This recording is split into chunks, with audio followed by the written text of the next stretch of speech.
না, তোমার প্রভুর শপথ, এরা কিছুতেই ঈমানদার হতে পারবে না যতক্ষণ না তারা তাদের সমস্ত মতবিরোধের ফয়সালায় তোমাকে শর্তহীনভাবে বিচারক মেনে নেবে। অতঃপর তুমি যা ফয়সালা করবে সে ব্যাপারে তাদের মনে আর কোনো দ্বিধাদ্বন্দ্ব থাকবে না, বরং তোমার সিদ্ধান্ত তারা সর্বান্তকরণে মেনে নেবে। আমি যদি তাদের ওপর এ আদেশ জারি করতাম যে তোমরা নিজেদের জীবন বিসর্জন দাও কিংবা তোমরা নিজেদের ভিটেমাটি ছেড়ে অন্যত্র চলে যাও, তাহলে তাদের মধ্যে সামান্য সংখ্যক মানুষই তা করত। যেসব উপদেশ তাদের দেয়া হয়েছে তা যদি তারা মেনে চলতো তবে তা তাদের জন্যে খুবই কল্যাণজনক হতো এবং তাদের মানসিক স্থিরতাও এতে করে মজবুত হতো।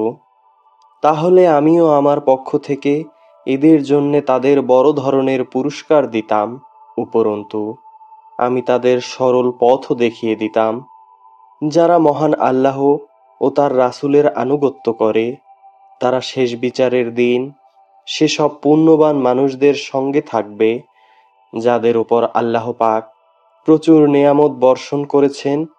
এরা হচ্ছে নবী রাসূল যারা হেদায়েতের সত্যতা স্বীকার করেছে, মহান আল্লাহর পথে জীবন উৎসর্গকারী শহীদ ও অন্যান্য নেককার মানুষ সাথী হিসেবে এরা সত্যিই উত্তম।